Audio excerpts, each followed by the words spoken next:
Hello, my name is Unchained Brandon Day, and this is an elephant. Now, you might be asking yourself, what do these things have in common? And the answer is not much. The elephant comes from Africa and Asia. I come from Virginia. The elephant can weigh up to 6 tons. I only weigh 230 pounds. The elephant, almost no professional wrestling experience. Me, a lot of professional wrestling experience. But one thing that we do have in common that's very, very important. We never forget. Shane Foster. Long time ago, you stuck your nose in my business, and I haven't forgotten. I'm not one to cry and complain, but I am one to hold a grudge. And the sad thing is, if you wanted to fight, all you had to do was ask. I backed down from no one. And someone that claims to bring the violence sure is a funny way of showing what kind of man they are. But now I'm going to get my opportunity. And I'm going to teach you that the elephant and I have one other thing in common. Piss us off, and we will stomp your fucking head in. This is going to hurt.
This is Fansgiving 2020.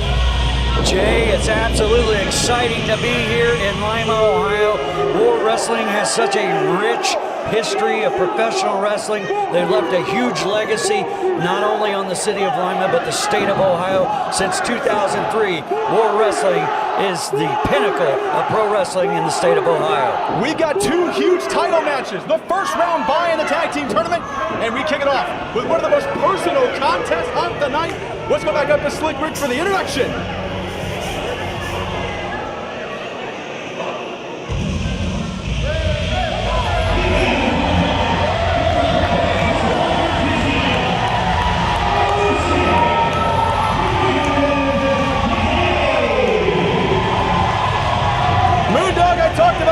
Personal contest of the night. It was way back in April at Green with Envy after a matchup with Cody Jones. It was Shane Foster interfering and costing Brandon Day that contest, and Brandon Day told me he's like an elephant. He has not forgotten. It has been festering in his mind for 9 months to get revenge here on Shane Foster. To say they're chomping at the bit is an understatement. This is not going to be a technical wrestling match. This is going to be a slobber knocker. And look at these two right in each other's face. 2 of the most physical and aggressive wrestlers here on the War Wrestling roster. Your third man in the ring is referee Joe Lopez. He is a veteran, and he has his hands full tonight trying to keep these two in check. I do not envy referee Joe Lopez in this one. And the wrestling crowd already over Shane Foster. I've seen Brandon Day several times throughout my career. I've called several of his matches, and one feud he had down in Hamilton, Ohio with Ripper Blackheart's son, Logan Blackheart. Incredible. We've seen Brandon Day the last couple months just be more aggressive as they lock up center of the ring, and quick kick from Shane Foster. That's one of Shane Foster's big go-to. He has very educated feet, likes their quick and fast kicks. Lock up center of the ring one more time. Foster backs him into the corner. And Joe Lopez trying to get in the middle of him. And a quick knee. Lopez does not get the clean break he was looking for, and oftentimes it's Brandon Day using those kind of tactics. Notice Brandon Day's a little tentative going into this contest. He knows the aggressiveness of Shane Foster, doesn't want to make a mistake. This big layoff has got to be playing in everybody's mind. 20-year veteran doesn't mean you're not going to have any ring rust, Jay.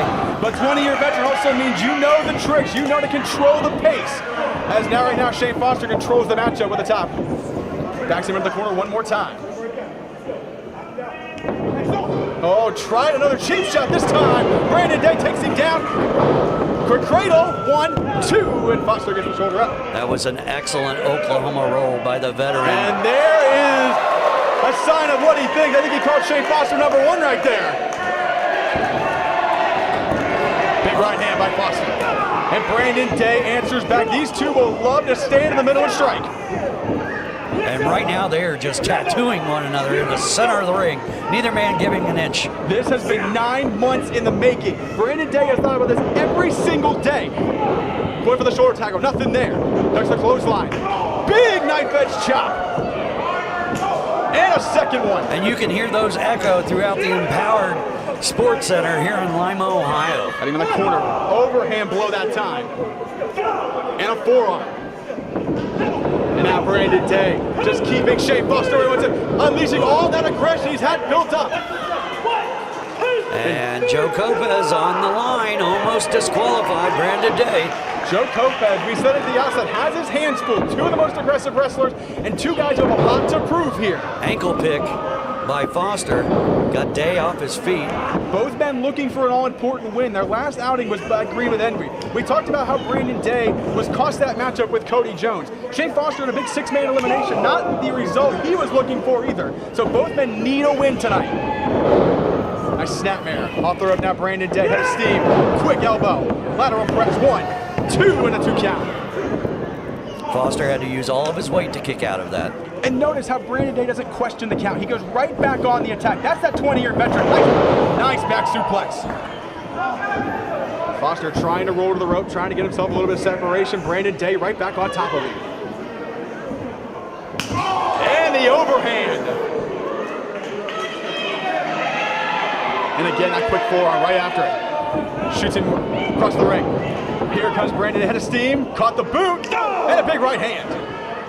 And from our vantage point here at the broadcast station, you can see Foster's chest is starting to welt.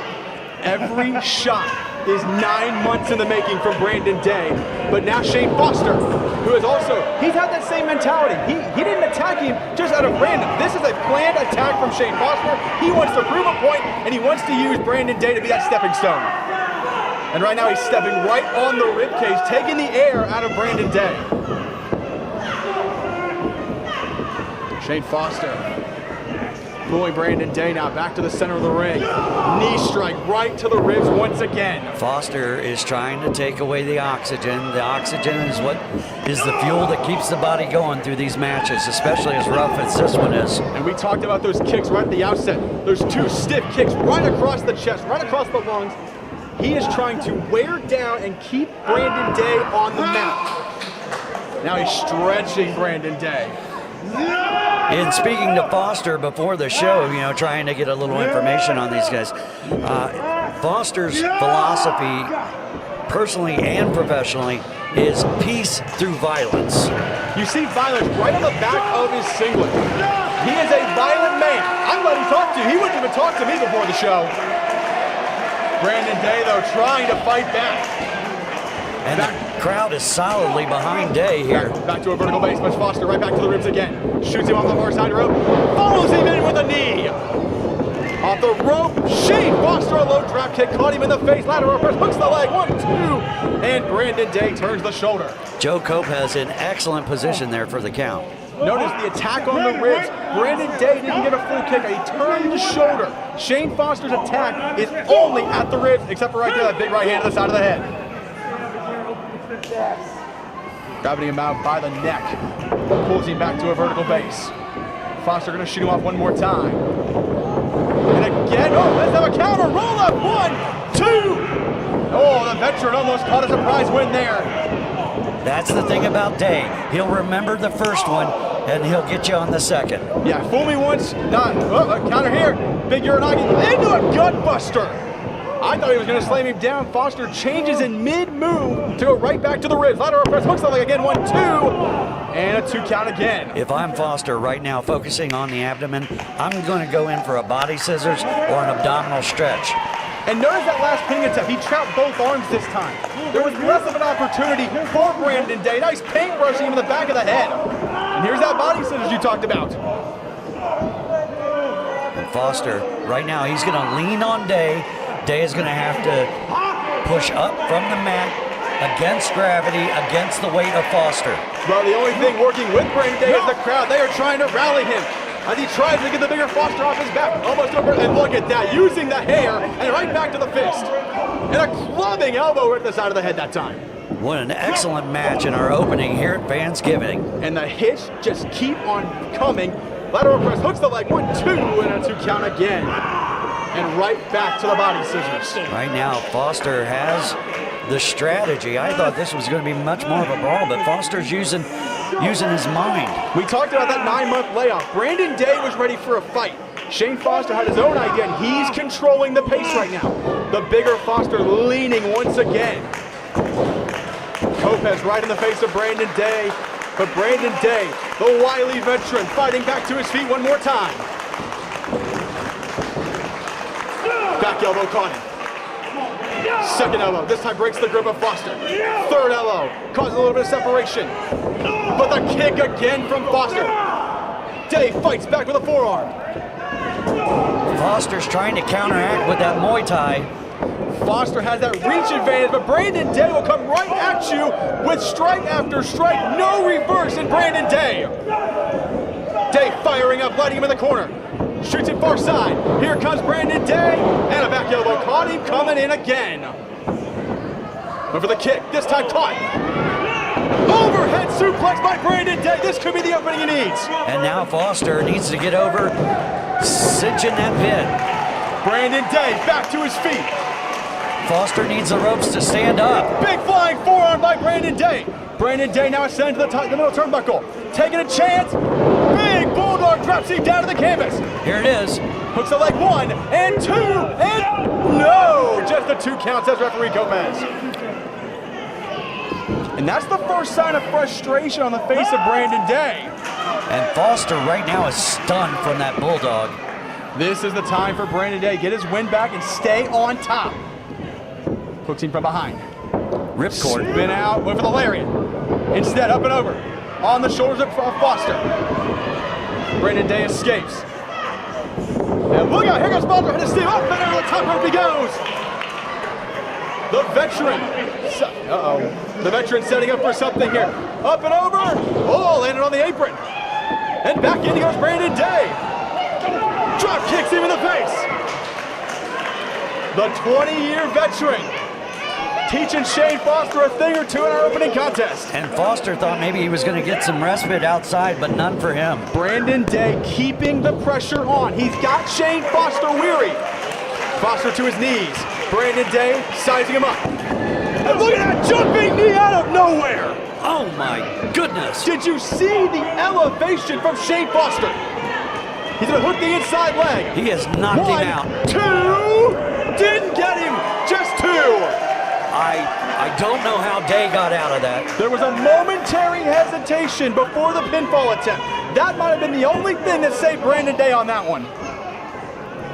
That impact from the knee, I thought that was it. I thought his day was over. And now Brandon Day at the mercy of Shane Foster with these kicks right across the chest once again. Not even letting Brandon Day get back to his feet as he crumbles to the mat. Foster's had 9 months to come up with this plan. And Brandon Day, quick scoop power slam countered. 1, 2, and it's Foster who gets the shoulder up just before the 3. Great power slam. Both men now throwing everything at each other for this all-important opening contest. Split-second reaction by Day on that power and slam. look at Foster right back to the rib, shoves him right back to the corner. Causes the separation now. Foster to charge, taking his time. Maybe took too much time, caught a back elbow. Here comes Brandon Day. Hooks him up, Uranagi again this time. Oh, roll up, hooks the leg, 1, 2. Oh, just 2.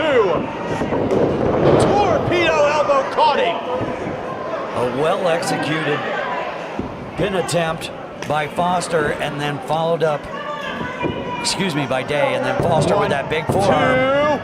and he pulls Brandon Day up. Shane Foster pulls Brandon Day up. We talked about it. He enjoys the violence. Maybe he wants to inflict a little more violence on Brandon Day. It would seem so at this point. I think setting up what could be the Northern Lariat. This big lariat from Shane Foster. Here's the rope. Here comes the lariat. Ducks it. Oh, went for a lariat of his own. Oh, twisting neck breaker. 1, 2.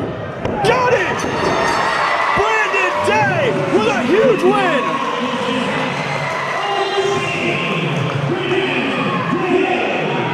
Brandon Foster was focused on taking the oxygen away. Foster was determined to take the oxygen away from Day. That did not work out. The strikes did not work out.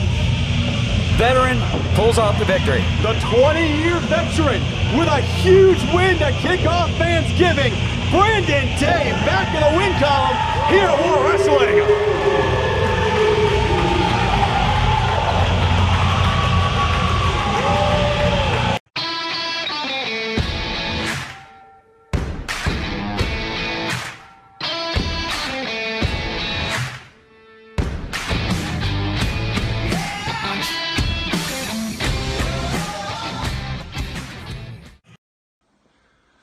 Take a look around the house right now.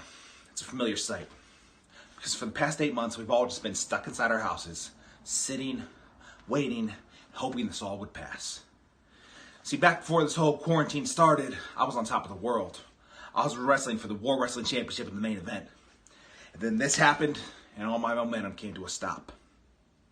But it didn't just happen for me. I understand that. I'm not selfish enough to think that I'm the only person this has happened to. See, it happened to everybody in the locker room. Happened to everybody all around the world. But as we focus on more wrestling, and I focus on the locker room, and I focus on our return, I'm across the ring from you, Lord Crew. And I'm happy. Because if we're all going to have a clean slate, I'm glad to be in the ring with you. Someone who's still new in war wrestling. Someone who's looking to make a name for themselves. This is a perfect opportunity for you. And I like that. Because that means you're hungry. That means you're willing to do anything to make a name for yourself. And allow me to introduce myself to you. This handsome devil standing before you is no shame Jimmy Shane. And I'm hungry. I'm willing to do anything to keep making a name for myself.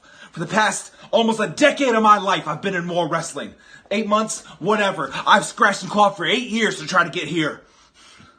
And when I see you across the ring from me, I'm going to scratch, I'm going to claw, and I'm going to do everything I can to make sure that the next 8 years, the next 8 months, whatever the world has for me,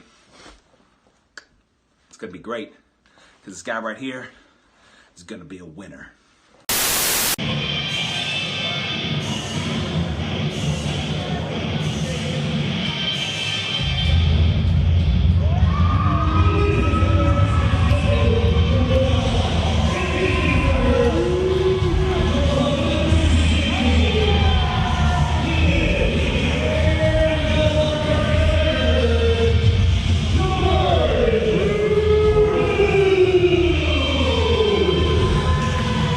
Contest here at Fansgiving, as we celebrate the return of War Wrestling, is the return of Lord Crew, who made his debut here at War Wrestling last Fansgiving. Fansgiving.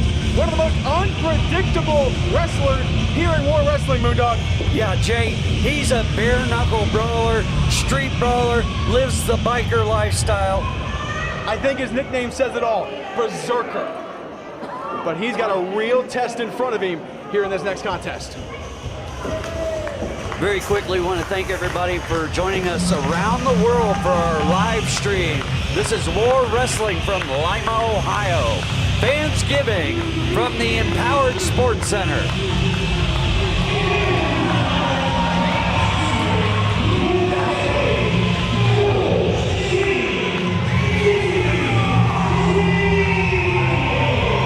And here comes one of the stalwarts of War Wrestling, a 10-year veteran of War Wrestling. No shame, Jimmy Shane, who last show at Green with Envy finally had his first opportunity to capture the War Wrestling Championship. Unfortunately, the Revolution got involved and cost Jimmy Shane his opportunity. Since then, Jimmy Shane's told me he has been determined, focused, and obsessed with becoming the War Wrestling Champion. This matchup is a contrast in styles, Jay. You've got the bare-knuckle brawler on one side, and you've got the hometown hero on the other. Jimmy Shane from Backstreet, USA. He's going to have a little more aggressive side. He's going to pull out here. And he's going to have to with the bare-knuckle berserk. Look at the posture of the two men. Jimmy Shane very fine and loose going, and Lord Crew just eyeing him in the corner with such disgust on his face. Do you guys like the new hair? Jimmy Shane taking a moment to say hello to the fans, and Lord Crew has not taken his eyes once off of Jimmy Shane. Yeah, Jimmy Shane, COVID hair, don't care. He's loving it.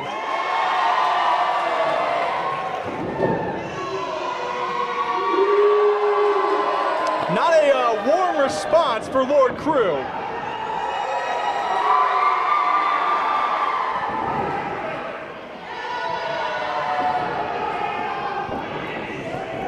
And now he wants the referee. Referee Cortez.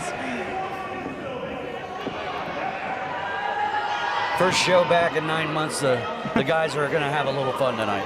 Got to enjoy the fun. It's great to be back here. New building for War Wrestling and a new matchup here. And Jimmy Shane firing himself up. The two circle. Look at Lord Crew. Hands up, ready to go. Collar and elbow tie-up. Quickly grabs the arm, does Lord Crew. Wrenching the arm, and Jimmy Shane, quick reversal. Nicely done. Into the side headlock.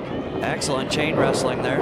And a takeover. Jimmy Shane, about a 30-pound weight advantage, going to use that to his advantage here against the bare-knuckle berserker. Look at Crew grinding the boot into the head scissors. Shane trying to fight out. Right back into the headlock. You know, for as much fun as Jimmy Shane likes to have, he's one of the best technical wrestlers. He has all the tools. He likes to have a little fun, though. Thus far, using the catch-as-catch-can style. Catch a hold wherever you can. Exactly. And right now, he's keeping Lord Crew from using those strikes, using that brawling technique. Are we going to get a clean break? And we did. And we do. That's a nice surprise after our first contest. It's a Fansgiving miracle. The crowd approves of that one. Two-man circle once more. And look at Lord Crew. Hands up to strike again. Collar and elbow tie-up. Shane grabs the arm this time. And that new hair coming in a deficit here as Crew goes for the hair, but a hammerlock from Jimmy Shane.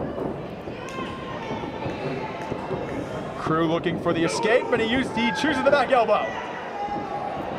Instead of the catch can we're used to, Crew says, I'm going to go back to my version of wrestling. A little less energy involved with a back elbow. Exactly. Than say trying to, you know. Why waste the energy when you can get one elbow and get him off your back? Lock up one more time. The two men stand center of the ring. Jimmy Shane going to use that weight advantage. Back Crew into the corner. Will we get a clean break from Jimmy Shane? We did, but not from Lord Crew. Pie-faced And Jimmy Shane charges at him and eats a boot. The aggression from Jimmy Shane backfired. That time Lord Crew crossbody caught by Jimmy Shane. Excellent display of strength. And the fallaway slam from Jimmy Shane. And Lord Crew going to go to the outside. And Shane holds the ring. Crew trying to regroup here as Jimmy Shane's confidence rises, and the referee applies the 10 count.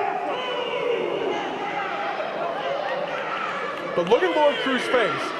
He's frustrated, but he's not going to rush into anything. He's going to go at his time, and a back elbow. Now he's pulling the jersey of Jimmy Shane, and here's the brawling of the bare knuckle berserker. Oh, we came to a wrestling show and a hockey match broke out. And a flying boot. You didn't see that in a hockey fight. And now Lord Crew against the apron. Big knife edge chop. And you know Crew is comfortable on the floor. This is where Crew prefer this match to be. Choking him against the rim now with a forearm now across the face and a back elbow. How about him up against the windpipe? Crew rolls Jimmy Shane back in, follows him in now. Lateral press, hooks the leg. Referee out of position 1, 2, and a 2 count. Good job by the referee to get in position to make sure that he was getting the count right. Crowd trying to come behind Jimmy Shane and a boot to the side of the head by Lord Crew. That might not do a lot of damage, but it's more of a mental game right there with that boot. Yeah, a face wash will irritate you. Getting inside of the head of Jimmy Shane, and then another face wash after the choke in the corner. Lord Crew in the referee's face even. Got Jimmy Shane's headband. Wrapping it around his fist and delivers a hard right hand. Wow. That one rocked Jimmy Shane. Right to the jaw. And now he's choking him with the headband. Just about to the 5 count. Lord Crew using all of his time. And at this point, I'm wondering how much of these tactics our referee is going to put up with. And look at Lord Crew, no wasted motion, taking his time. It's almost like he enjoys this as Jimmy Shane tries to fire back. Couple of back elbows, gets separation, and Lord Crew with a boot to the face. Wiping off Jimmy Shane off of his boot that time. Hooks the leg. 1, 2, and Jimmy Shane gets the right shoulder up. Hooked the near leg that time, and now this time the far leg. Another 2 count. Moondog, what do these continued pin attempts do, though, to a wrestler? You're constantly using your energy to break the other man's attempt at a pin. And that wears on you the longer and longer the match goes on. And it's got to wear on you mentally, too, and that seems to be Lord Crew's game. He's over a big right hand. Jimmy Shane escapes. Here comes the jab from Jimmy Shane. Shane firing back. Flip, flop, and fly. And a big elbow. Jimmy Shane trying to mount a comeback here. Irish whip to the far side, reversal by Lord Crew. Crew ducks down. Jimmy Shane caught him in the face.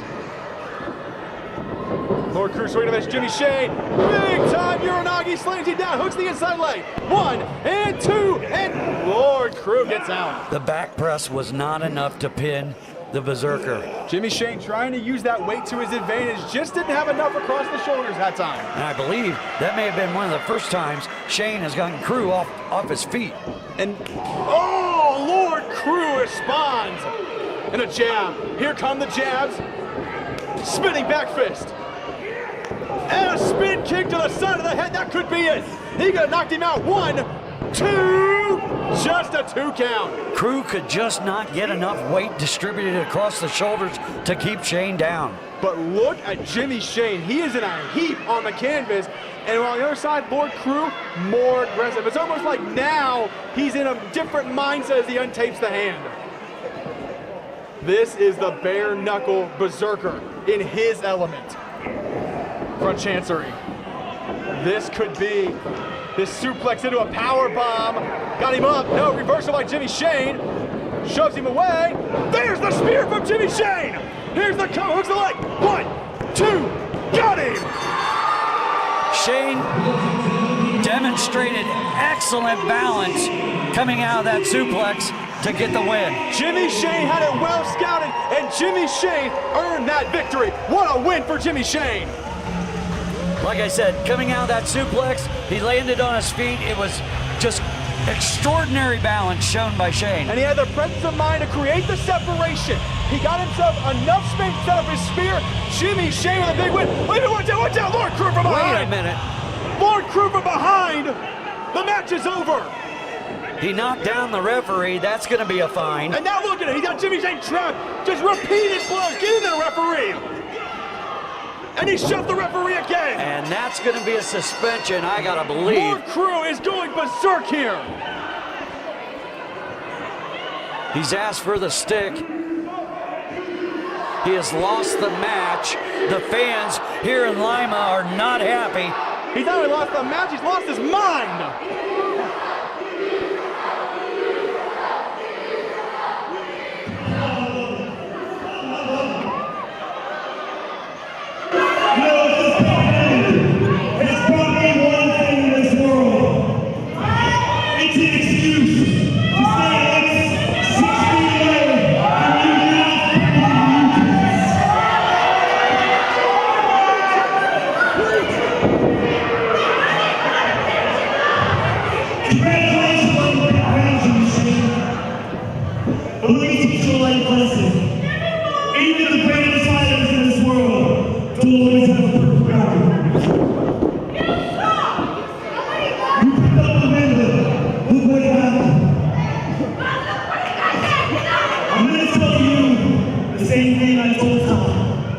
I don't get paid by the hour. I get paid by the asshole. So if you want to do and pay it up on it, by the time, put it in the notes on the right. I'm not here for wins, losses, Instagram likes, none. That right there is what I think. I'm here to convince you. Lord Crew sending a message, he's not done yet. Clubbing blow to Jimmy Shane, the match is over. Lord Crew sending a message to not just Jimmy Shane, but the entire War Wrestling locker room. Lord Crew losing the match, but holds the ring right now. He just devastated Shane after losing. Lord Crew got the last laugh here tonight. Jimmy Shane picks up the win, but Lord Crew sends a message to War Wrestling.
Anticipated matchups on the card. Two of the most offensive-minded wrestlers here in War Wrestling set to go one-on-one. And we got our first look at the Black Diamond, Jack Price. Yeah, Price is a member of the Death Threat Army.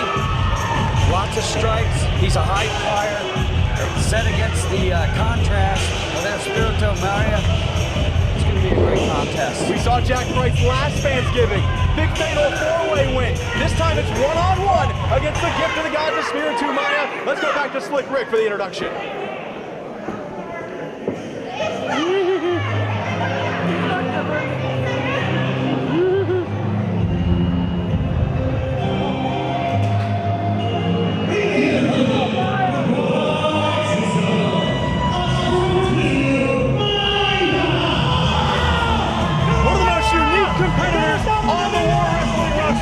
We first saw it in the battle-tested series, the Lucha Libre style of Espiritu Maya. He loves to attack from multiple angles.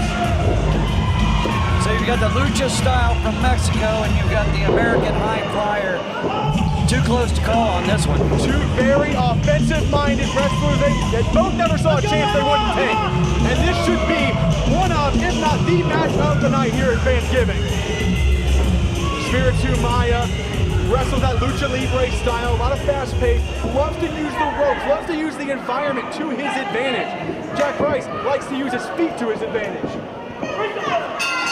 Third man in the ring, in the stripes, is Joe Lopez. Again, good luck to Joe Lopez. This time keeping up with these two wrestlers. Jack Price will have about a maybe a 20, 30-pound weight advantage. And see who'll use that to slow down his Spiritu Maya in this contest. Offering a handshake now.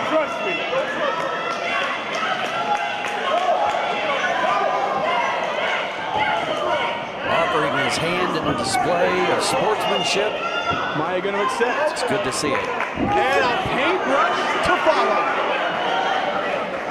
You know, we talked about a sign of respect. I think the only wrestler Jack Price respects is himself. And what a head scissors by Spiritu Maya. Maya starting out quickly. Maya swings by. And a shoulder tackle. There's the weight advantage for Jack Price. Black Diamond off the rope.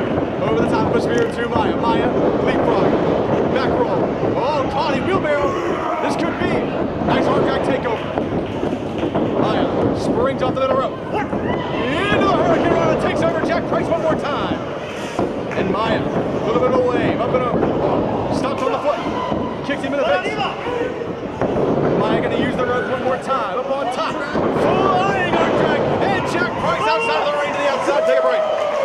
And I'm going to be honest with you, Jay. I'm going to need another pot of coffee if I'm going to call this match. Maya gonna take a chance one more time. Up over. Ducks over there. Over the kick of Jack Price. Super kicks him in the face from the apron. Maya now to the little turnbuckle. Maya taking a chance. Twisting corkscrew on the top with a crossbody. And the Spiritu Maya has this place all jacked up. The Spiritu Maya. Such speed. We talked about it. Maya will use any and all parts of the ring to... Oh, look at Jack Price using the ring. He uses it for a walkthrough. Maya may be passing through the ring this time. I'll throw one more time. Here he comes. And Jack Price caught him in the face. Now Price up and over. Splitting shot at a DDT. He planted him hooking on one and two and a 2 count. Black Diamond was waiting on the outside of the ring to hit him with that kick, and ever since he's been in control. Black Diamond Jack Price has the experience advantage. Two of the young wrestlers, but Price wrestling a little bit longer than Maya. And there, we talk about Maya using the ring to his advantage. Jack Price going to use it to take the air out of a Spiritu Maya. Price trying to slow down the quicker luchador as he sends him into the corner. Right to the ribcage with a shot and a kick. Rapid fire blows from Jack Price. And he beats Maya across the ring. Price firmly in control of this matchup right now. There's the weight advantage, there's the size advantage. Price going to use his strength, try to keep the Spiritu Maya down. Jack Price loves to go to the air with a great top rope frog splash, but at this point, keep him down. Oh, this is where he's making a mistake. He left him alone way too long to recuperate in the corner. A lot of separation with the Spiritu Maya. We've seen him fly on the ring, and he flew one more time at the hands of Jack Price. Jack Price making his own #1 fan. And as he yells at the fans, you can tell he's his #1 cheerleader. Exactly, but that pandering to the crowd has given Maya a chance to fight back. Knife edge chop. Hits the rope, and Jack Price sent him down with a lariat. Just leveled. And did you see the way Maya hit? His head bounced off the canvas. Lateral press, forearm to the face, and a 2 count.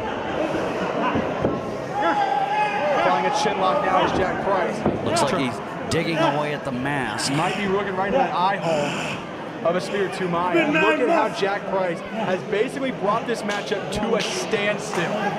Leaning on a Spiritu Maya now. Looks like he's attempting a sleeper. Doesn't have it quite locked in all the way. Left Maya enough separation to get to his feet. Couple back elbows now.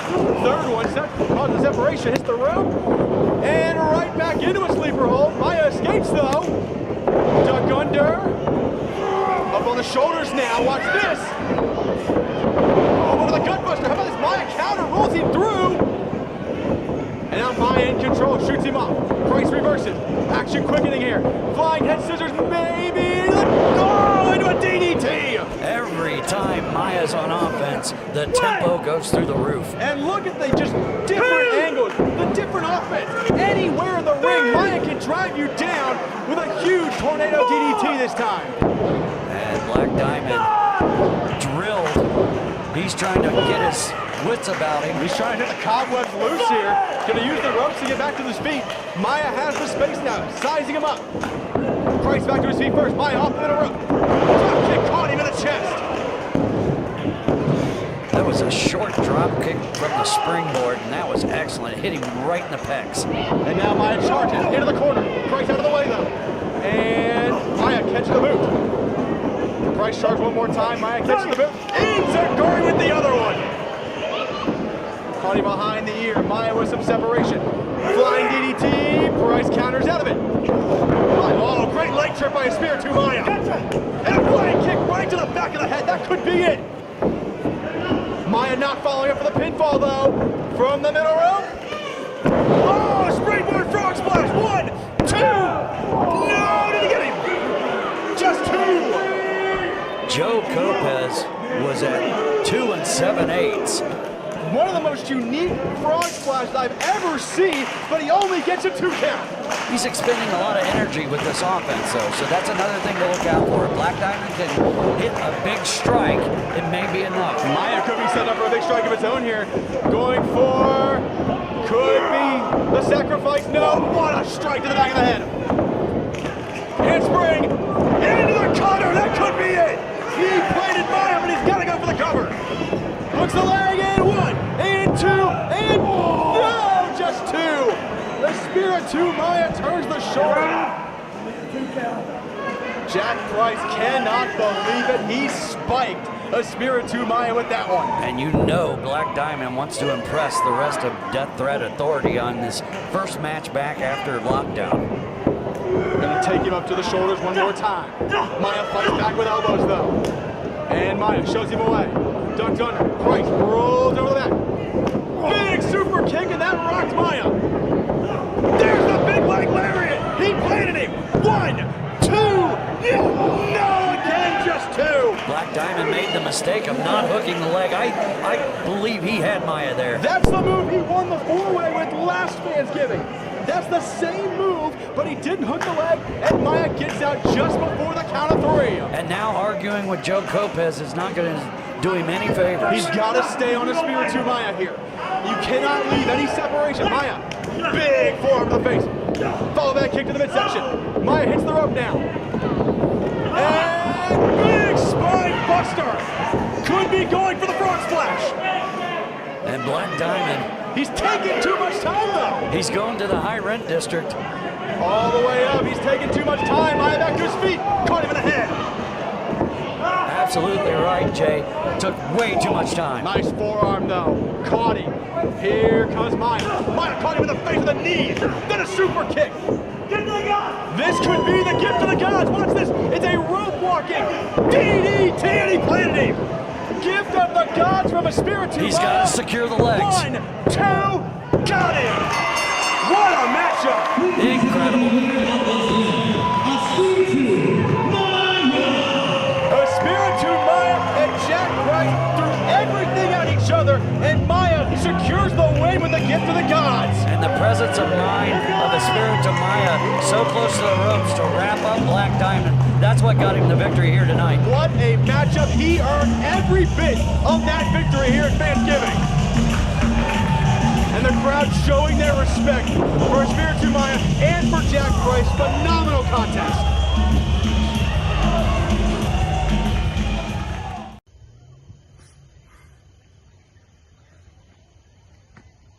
What you're about to see is not just a triple threat tag team match. It's not just 6 guys going into the ring to leave it all. What you're seeing is the preamble to what is surely to be one of the most talked about things in world wrestling. You see, this unofficially starts the quest to crown new World Tag Team Champions. And I know what you're thinking, the wise guys. We know Gino DiCapo, we don't know who his partner is, we don't know anything. That's fine, you don't need to know anything. All you people need to know is that tonight, right now, the wise guys are coming out on top, and if you got a problem with that, you will be sleeping with the fishes. Health officials cautioning they haven't hit the peak. The new warnings from survivors. Nobody's safe from the virus.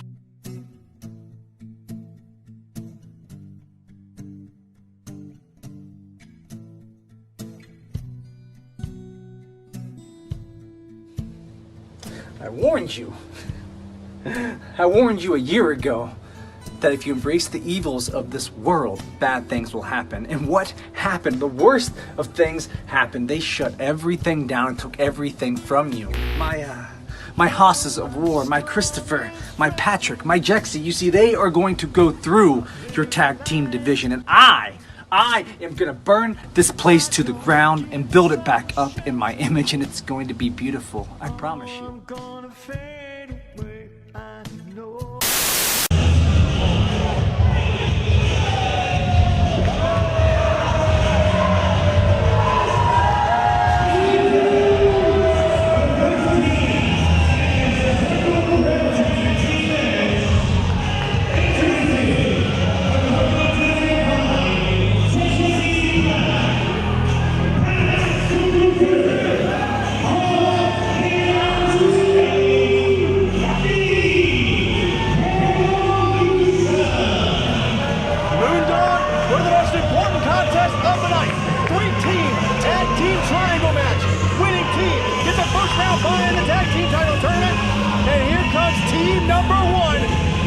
Taylor's Hosses of War, the Revolution, the biggest team in this contest.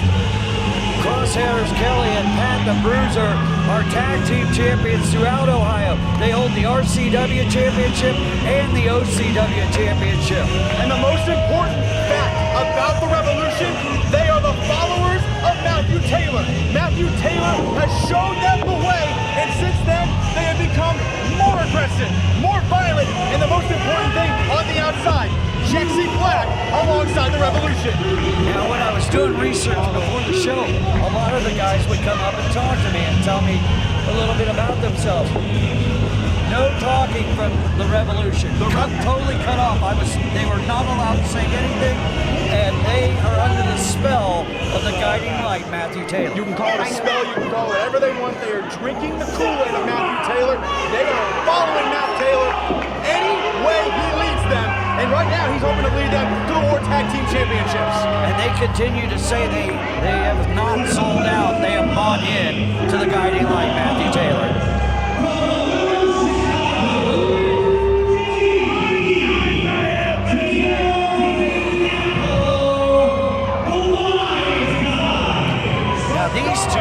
These are the wild card here.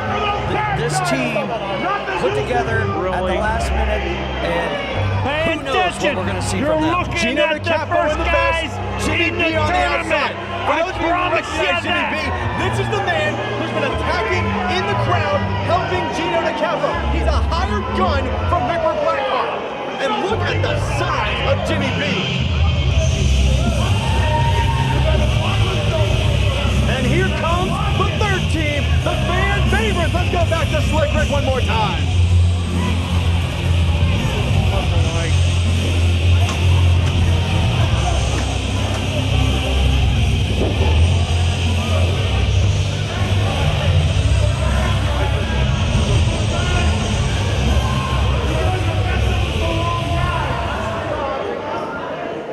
I don't trust them. Just follow.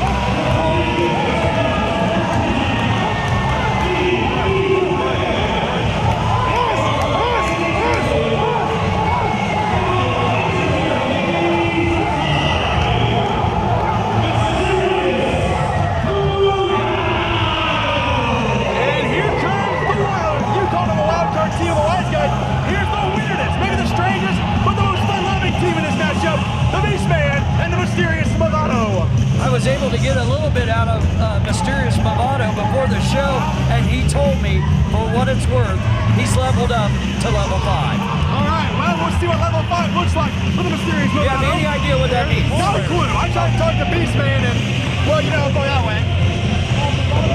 3 very unique, very diverse tag teams and 2 very key factors on the floor. Jexy Black, who is staring a hole in the Beastman, and then Ripper Blackheart, one of the most cunning and conniving managers in War Wrestling history. And Ripper Blackheart pulling his men out to the floor. This one is going to be out of control. 6 of the biggest men in the War Wrestling roster, and a huge opportunity. First round bye in the tag team title tournament. That tag team title tournament is coming up in January. Look at Revolution, sorry to cut you off, jump starting this contest, going right for Beastman and Movado, picking up where they left off last April. Both hold on, and look at up and over goes the Revolution. And here come the Wise Guys from behind. Jimmy B slides in, and Jimmy B from behind to the Beastman. Movado in there. Interesting strategy by the Wise Guys to split up, divide, and conquer. And now Gino comes in to assist his partner, and he hits a right hand. DeCapo straight out of the Bronx, New York. Gino DeCapo loves to make people, in his words, sleep with the fishes. We'll see if that's a good watch out. Movado eyeing up 4 men on the ground, and Movado crossbody, but he got caught. What is Beast doing? No, Beast. I don't think the building is structurally Beastman sound. off the rope. Look out! Oh my goodness! The Beastman flies! The Beastman takes down everybody! And Ripper Blackheart is throwing a fit on the floor! And now he's going for Ripper! Beastman is going crazy! Ripper Blackheart hiding behind Jexy Black. Beastman has this Empower Sports Center on their feet! And now he grabs Crosshairs Kelly to throw it back into the ring. And I think the referee has thrown his hands up at this point. I do, again, 4th match in a row. I don't envy our referees. The great competition here in War Wrestling. And Movado and Crosshairs have paired off in the ring. There's our first sense of the tag in this matchup. Now I did see Beastman in the back. He was destroying catering. And I said, hi, my name's Mooney. The only thing I heard him say was, Looney. Did you get any food? Because I didn't. No. Suplex takes over Crosshairs Kelly. Crosshairs Kelly is almost 300 pounds, and he is dwarfed by the Beastman. Trying to reach a tag here. And Beastman cuts him off. Good control of the ring right now. Once again, the Revolution, they have the tag team pedigree. They are champions all over Ohio. And tonight is the first step to getting to the War Tag Team Championship Tournament. One of the only championships they've not had. Look at Crosshairs Kelly in the wrong side of town as the Wise Guys and Beastman are playing pinball with Crosshairs Kelly. Still the wrong corner for Crosshairs. Now it's with Movado. Surprising to see the cooperation from the Wise Guys, but I guess they'll take their shots where they can get them. I think the Wise Guys strategy right now, stay out of the way. Let these 2 other teams get whatever personal vendetta they have out. Let them fight each other. Look out, look out. Beastman body slams his own partner on top of Crosshairs. Hooks like 1, and just a 1 count. And Ripper Blackheart corrected me. I said, introduced me to James Bond. He said, no, that's Jimmy B, 00 Heaven. 00 Heaven, Jimmy B. Right now, Ripper Blackheart's strategy is let his guys watch, and they are just calculating in the corner. The other corner, Pat the Bruiser, you can see him just firing up. He is trying to get his partner, Crosshairs Kelly, to just make a tag. Oh, overhand chop by the Beastman. Chopping him down like timber. Shoots him into the Wise Guys corner. And he turned his back for just a second, and he ate a right hand. But a headbutt to answer. And right back into the Wise Guys corner. They're going to take their shot. And they're going to have Beastman for a flying body press. And I think Jimmy B made a tag. He did. He made the tag. Blind tag by Jimmy B. And now Gino makes the tag. We talked about it. Ripper's going to have these guys pick their spots. And Gino all over the Beastman, headbutting him, might have hurt himself. And Movado not doing his partner any favors by distracting the referee. I know he's excited to be in there, save his partner, but you got to stay on the apron. You got to keep it one-on-one. Beastman on his back. in this contest. Movado trying to power up his teammate as Gino going to keep the big man grounded. And Ripper Blackheart at ringside, he wants those tag team championships. He wants them so bad he can taste them. He went and got himself a team. He believes this is a team that makes his whole professional life more money. And we talk about ring positioning so often. Look at the ring positioning of Ripper Blackheart. Not only is he talking trash to the Beast Man, talking strategy to Gino DeCampo. He is a player coach for the Wise Guys. Jay, do you think Blackheart is getting anywhere close to being in the Beast Man's head? If the Beast Man can even understand it. Overhand shot. I think the Beast Man only understands food and violence. And there's a violent shot, but an answer. And Gino went to the eyes. And a back elbow, cornering him, tagging to the bigger Jimmy B. Nice corner splash. Great combination of moves. Gino gonna whip his partner now. And an even bigger splash in the corner. The size of Jimmy B. Yeah, he's pushing the scales around 300. To the shock of everybody, the mysterious Movado is the smallest man in this match. He's almost dwarfed by the other opponents. And look at the Ripper!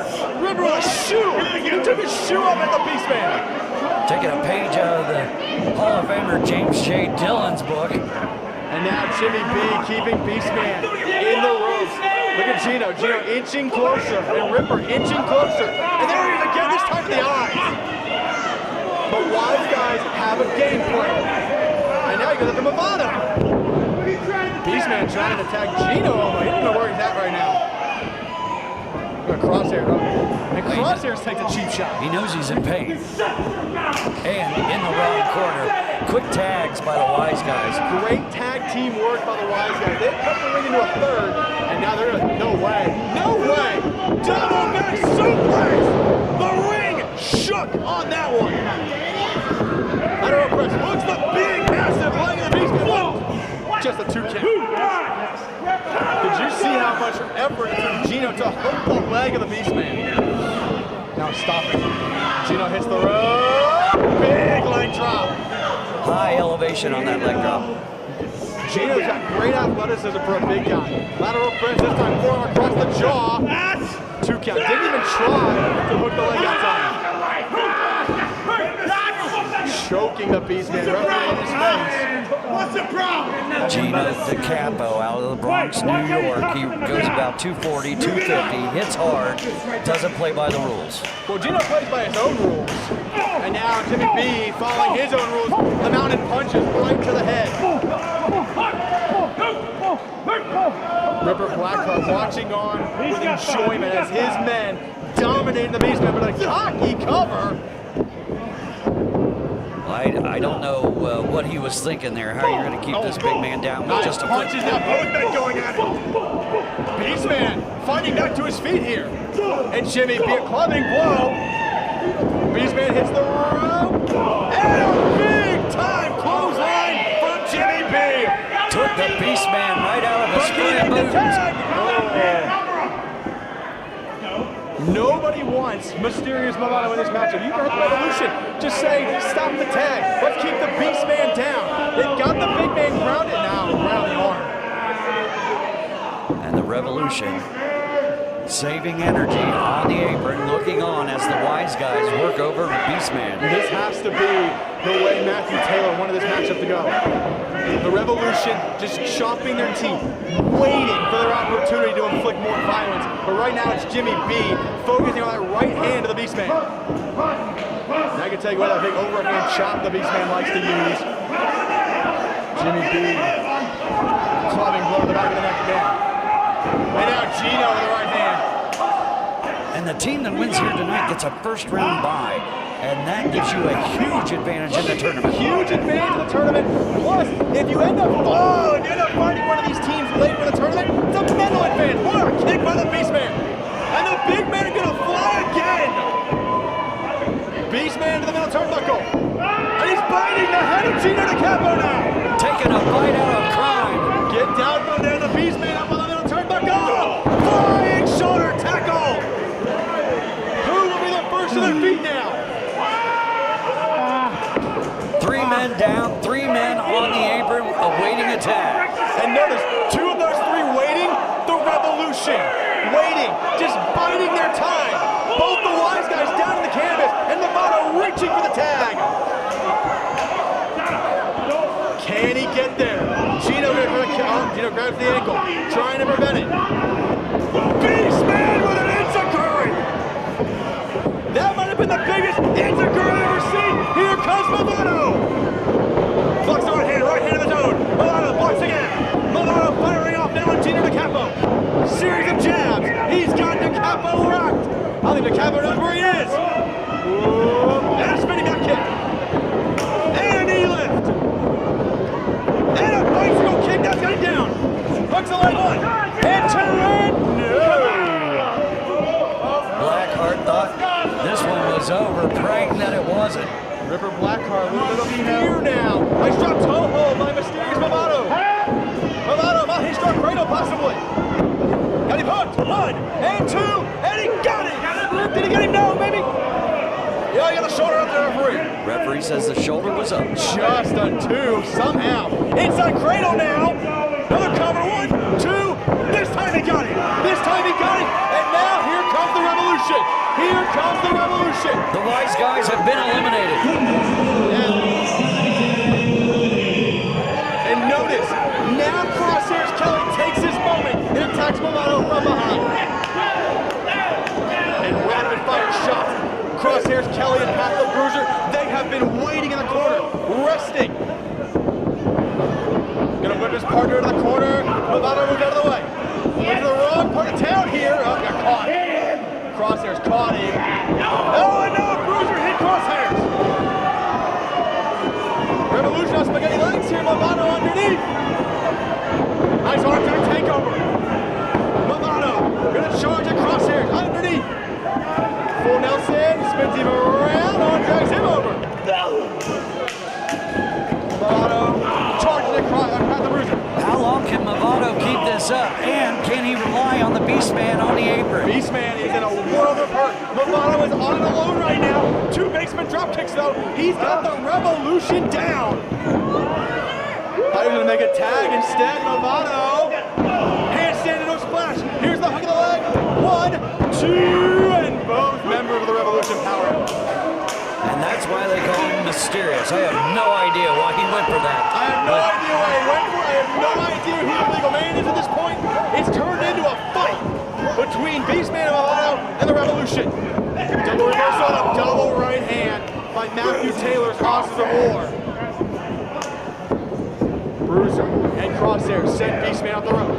Beastman breaks through the double lariat. And a cross body of his own. He flattened the Revolution. And for the first time, a little bit of fear and concern on Jexy Blackheart's face. Pick up. Big sit-out powerbomb. One, two, no. Crosshairs Kelly made the save there. You talked about their tag team pedigree. They know exactly where the other one is at all times in the ring. One of the most experienced teams on this entire roster. No save there, no win, no tag team title tournament. No bye. Samoan drop. Beastman trying to follow up. Lovato is still down. What is Jexy Blackheart? What is Jexy Black doing?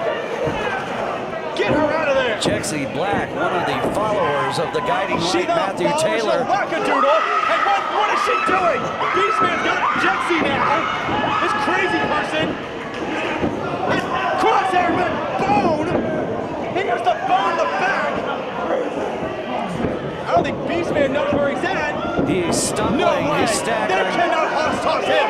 They did. The horse toss by the Revolution. Cover, one, two. They're going to steal what they do.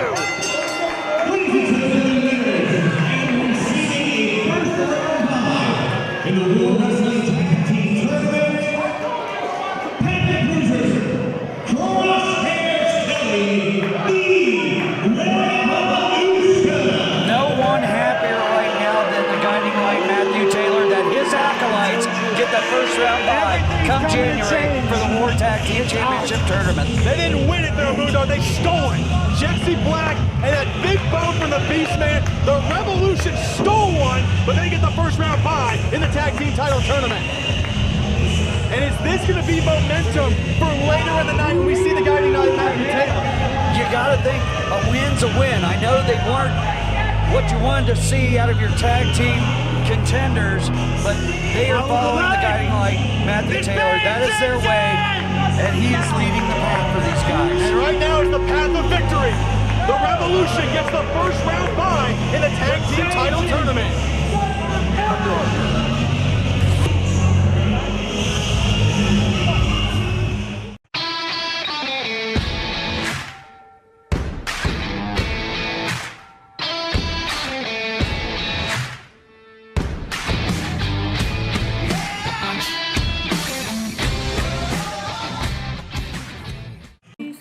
The monkey thought was all in fun. Pop goes the weasel.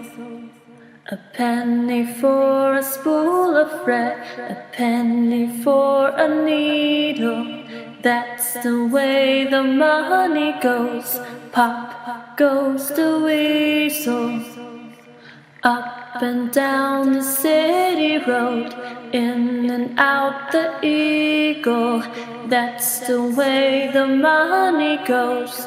Pop goes the weasel.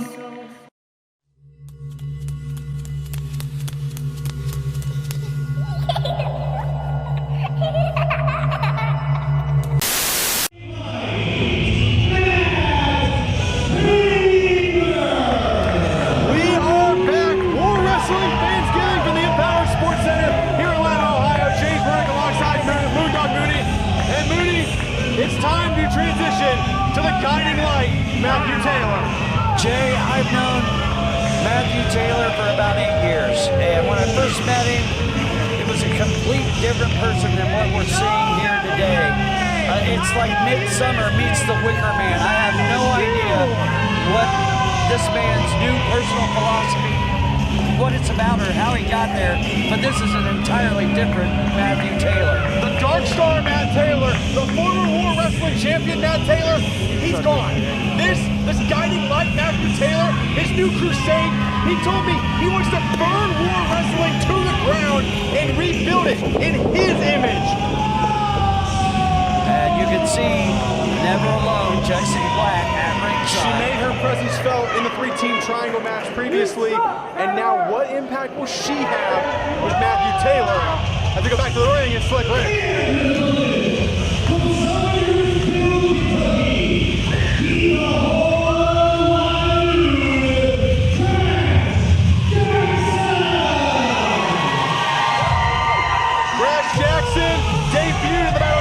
Series made a huge impact on War Wrestling management, and now a huge test here tonight with Matthew Taylor. Big, strong, barrel-chested young man. He was a powerlifter and football player collegiately, and then trained professionally by the Draw, Sammy Callahan. And no fear getting right in the face of Matthew Taylor. This kid's got nothing but upside written all over him. And he's one of the most agile big men we have on this roster. But here's the big threat. He's in the ring as a veteran and a very demonic, very focused Matthew Taylor. But the crowd is fully behind Crash Jackson. Look at the difference in demeanor. Crash Jackson fired up, ready to go. Matthew Taylor taking his time, almost enjoying the moment. A devious smile on his face. We talked about it in the previous matches. This layoff because of the pandemic. Everybody's fired up, ready to go. A lot of fire in the belly. Matt Taylor had all that time to plot and to plan his mission, his message. We're going to see what this new guiding light has to offer as the best sound here underway. And Taylor taking his time, sizing up this big, strong young man, Crash Jackson. We've seen Matthew Taylor beat bigger guys before, but that was the Dark Star Matt Taylor. And as we said, the crowd does not like the guiding light. They don't want the guiding light. They don't want him to show them the way. Matthew Taylor all about forgiveness and a hug to Crash Jackson. What does that do to a wrestler's psyche? What does this do to a man's mind? Crash Jackson trained with the draw Sami Callihan. There's nobody more unpredictable or crazy than Sami Callihan, so you got to think some of that rubbed off on him somewhere. Using his power here to control Matthew Taylor by the wrist, pulls him into the side headlock. We saw Matt Taylor the last time at Green with Envy. It was the conclusion of the Mojo McQueen Jimmy Shane title matchup when Matt Taylor and the Revolution attacked. He made his presence felt. And now, with the Revolution already getting a first-round bye in the tag team title tournament, you know Matthew Taylor got a point to prove against Crash Jackson. And listen to him, just talking in the ear of Crash Jackson, telling him he'll show him the way as he rings the arm. No wasted motion from Matthew Taylor here as he controls the bigger Crash Jackson. Nice roll through. And look at the, tried the agility, Crash Jackson didn't go left, and Matt Taylor controlling the wrist here. Look at that, great use of leverage. Not again, trying to get back up to his feet. Matthew Taylor keeping him on the canvas though. Jackson keeps trying for that kip up.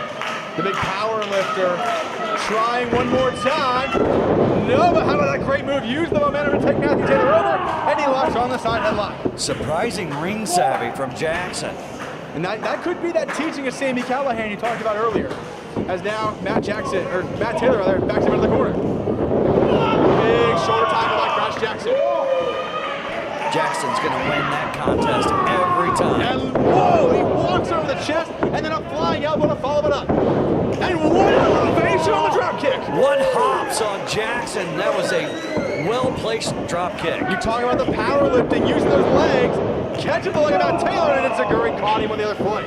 Matthew Taylor charges, and Crash Jackson explodes out of the corner, and Matthew Taylor going to take a walk. Jackson impressive in the early going of this match. Matthew Taylor cannot turn his back on Crash Jackson. Crash Jackson likes to fly here. Gonna get ahead of Steve. What is Jexy Black doing on the apron? Get her out of there, referee. Jexy Black paying dividends for the guiding light. Oh, Matt Taylor almost hit Jexy Black. Roll up. Up on his fireman's carry, and Matt Taylor to the eyes. And a big rake of the eyes. He gouged his entire face from lip to forehead. And then he sent him shoulder first into the steel ring post. And now look at Jexy Black. What is she doing? She gives me the creeps. I was about to say that is one of the creepiest things I've ever seen. There's no trash talk, it's just a stare. And a great drop kick from Matt Taylor. Lateral press, just a one count. What I was saying is, it's no trash talk from Jexy Black. It's a blank stare, and then she pets the head of Crash Jackson. And now Matt Taylor wrenching in, drives the knee into the back. Matt Taylor just grounding. Jackson's so big. Look, Taylor is not getting the leverage on this like he wants, and that's because of the size of the upper body of Crash Jackson. And if Crash Jackson could figure out how to get that left leg, he'd get the rope break. He circles the rope. Matt Taylor, I think, realized it releases the hold and a quick kick. And the fans here in Lima, Ohio for Fansgiving, solidly behind this youngster, Crash Jackson. But look at Matthew Taylor taking his time, not wasting any energy. Not wasting any energy as he goes back on the attack. Gonna pull back, using the ring rope to his advantage. And there's Jexy Black again, in the face, and this time she's getting involved. Referee, turn around. Jexy Black is choking Crash Jackson. And back to her innocent blank stare once again. As Matt Taylor, shotgun drop kick to the face. 1, 2, and just a 2 count. Almost a Yakuza kick. Almost. I mean, he hit him square in the forehead, and now going back, knee in the back, wrenching on the chin. Now he might have the leverage he was looking for the first time. Got him center to the ring this time. We talked about Crash Jackson's powerlifting and his strength, but right now Matt Taylor has him on the ground, but Crash Jackson breaking the grip.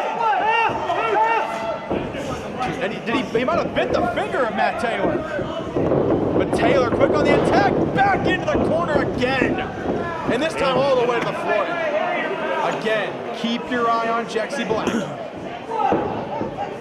And keep your eye on Matthew Taylor. Matthew Taylor's hand could be damaged though.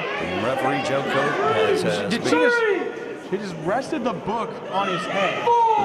And look at him back away. And now Matthew Taylor in the corner is almost praying in the corner. This is one of the most bizarre things I have ever seen. Jackson needs to get back in the ring. We're up to an 8 count. Count of 9. And he just breaks the count. I've known Joe Cope has a long time. I think he gave the kid that one. That should have been a count. Look at the face of Matthew Taylor. He just charged it back into the corner. And now it's almost like Matthew Taylor's annoyed. He's frustrated that Crash Jackson didn't take the count. But Jackson using those clubbing forearms. Now he's got him in a gut wrench. But the ring positioning, the momentum of Matthew Taylor. And look at the power! Northern Light suplex rolls through in a double stomp. Great series of moves by Matthew Taylor. Hooks the inside leg. Just got a 2 count in the kick out. But notice, Matthew Taylor goes back to that right hand again. The last time Crash Jackson broke out of the chin lock, Matthew Taylor clutched at the hand. That might be something to watch later in this contest. I think it may have also been why Taylor didn't get a better cover. Now he's trying to pull him back to his feet. Again, whispering in the ear. What does that do to Crash Jackson mentally? Clearly it powered him up that time for a jawbreaker. Backs away, charge in the corner. Matt Taylor with a great kick back to the top turnbuckle. And Matt Taylor flies, but he got caught by Crash Jackson. Sliding into the canvas that time. This could be the opening Crash Jackson needs. And look at the look of concern on Black at ringside. Jexy Black now in the face of her guiding light, Matthew Taylor. Both men trying to get to their feet. First man to his feet has a huge advantage.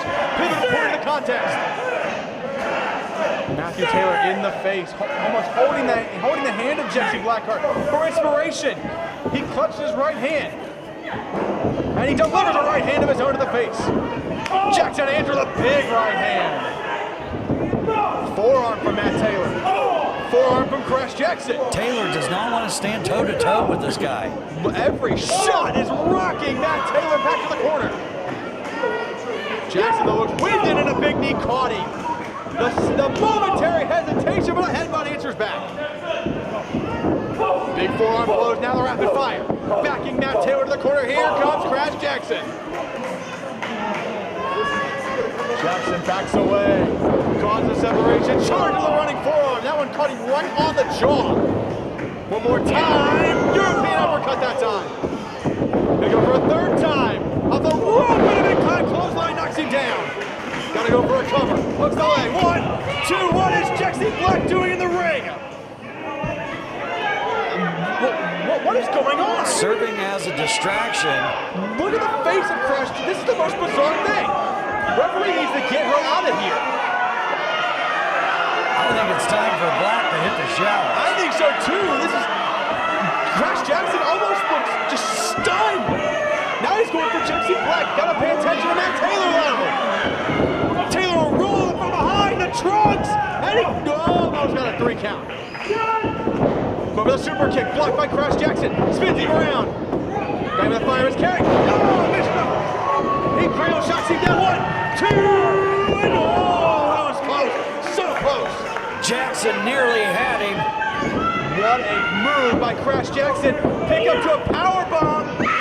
Maybe the sit down power bomb. No. And Matthew Taylor escapes. Jexy Black screaming at the top of her Watch out, lungs. Crash Jackson taking a chance. Oh, and he took a super kick instead. Matthew Taylor to the top rope. Could be the double foot stomp. That's what it is. The double foot stomp from Matthew Taylor. Lateral press. 1, 2. No, he didn't get it. How did Crash Jackson get out of that? Taylor didn't get it. Wait. Here comes Bruiser. Here comes Crosshairs. The Revolution's out again. Taylor didn't get all of that maneuver from the top rope, and that allowed Jackson enough energy to kick out. Referee's got his hands full here. Bruiser's out. Crosshairs is out. Jexy's out. And Matt Taylor is shunning his guys away? What is going on? Shunning? Are they Amish? Who knows what they are anymore? Oh, what a maneuver! Springboard cutter! Corey sending a message. Winner of this match, the Guiding Light, Matthew Taylor.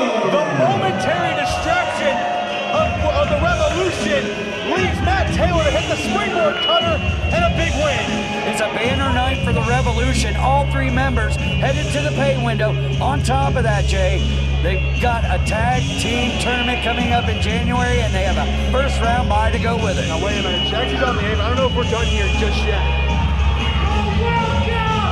Matthew Taylor saying, "You're welcome." So the fans of the crowd here in Lima. And look at the admiration from Crosshair, from Pat the Bruiser. They are following his every move. I don't see what's going to stop the Revolution. It may take an army of guys and windbreakers to burn down the Revolution, but I don't see that happening anytime soon. You say burn down. Matthew Taylor wants to burn more wrestling to the ground. This could be step one, a huge win for Matthew Taylor.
the baddest man alive, the World Wrestling Respect Champion Aaron Williams. Let me give you a number, Moondog.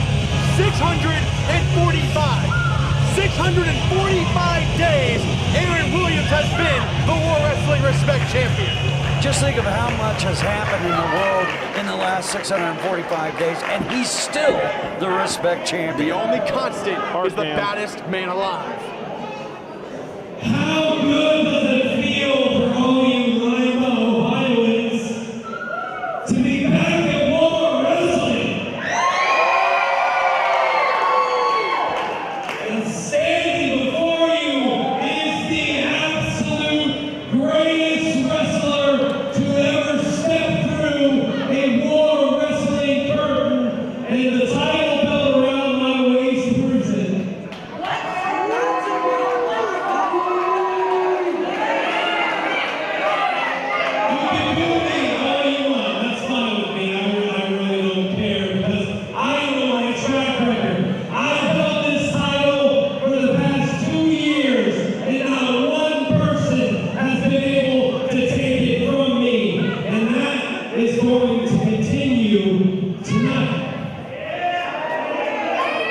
Which brings me to you, Austin Man.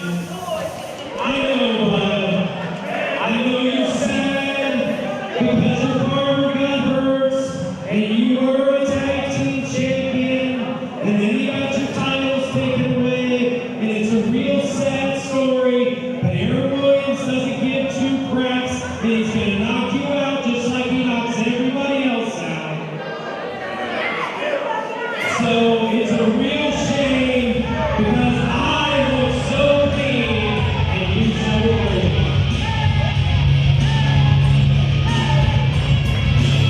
Well, there you see it, Jay. The Respect Champion, as you said, 645 days. The gentleman psychopath believes his streak continues tonight.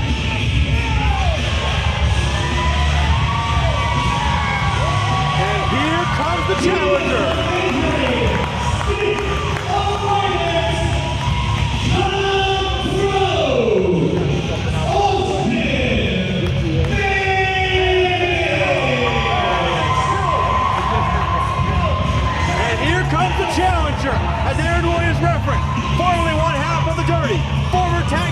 champion.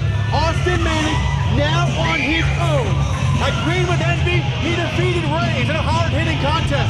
And the first thing he did was stake his claim to be the #1 contender for the Respect title. And now he gets his opportunity tonight. Certainly the crowd favorite here in Lima. Now, Moondog, Aaron Williams referenced it. Austin Mannix, normally a tag team wrestler. He's had to change his strategy, change his mindset. What does that do, changing from a tag team wrestler to a singles competitor? Well, you have to realize that you have nobody to depend on but yourself. So you can't look to a partner, you can't look to fans or a manager or anybody else. You're in there on your own. And he's on his own tonight in a huge opportunity. War Respect Championship on the line. Our first of 2 big title matches as the baddest man alive, the 645-day champion, Aaron Williams, circles around with Austin Mannix. Also, when you convert from tag team to singles, you're not splitting the paycheck anymore, so you have more enthusiasm towards getting those singles victories. And we know getting a chance at titles. And we know the winner's purse is great when it says champion behind it. Aaron Williams' educated feet. It's notoriety, it's money, it's social media exposure, it's branding. And in this case, no pun intended, it's respect. I was talking to Mannix before the show, and he likes to fight. And he said, Moondog, straight up, I just want to hit a guy. And I don't think Aaron Williams will oblige on that one. Both men like to use strikes. Williams with the educated feet. Mannix will throw a right hand at anybody. Oh, and a big kick and another kick. And there's the elbow from Austin Mannix.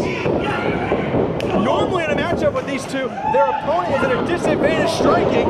These two pretty equally matched here with the strikes. Up and over for the leapfrog, caught him in midair. In the atomic drop. Mannix hits the rope. Big flying uppercut takes Williams down to the canvas. That was a huge lifter taking Williams down. Mannix has a size advantage, and he's going to look to use that as he corners Williams. Now switching to the far side buckle. Off the corner goes Williams. Big clothesline follows him up. Now this is my first opportunity to call Austin Mannix. He's impressive. Notice he has not let any separation between himself and Aaron Williams, who he sent into the light for the back body drop. And a big clothesline sends him over the top rope and out to the floor. Austin Mannix in full control right now. You can tell early on, as a pugilist, Mannix has the upper hand.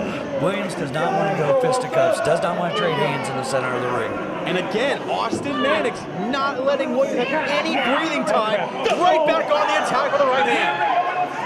As I said, this is my first opportunity to see Austin Mannix live and in person, and he's nothing but impressive. He knows the importance of this opportunity as he stays right on the champion, using the tie to almost choke the life out of Aaron Williams.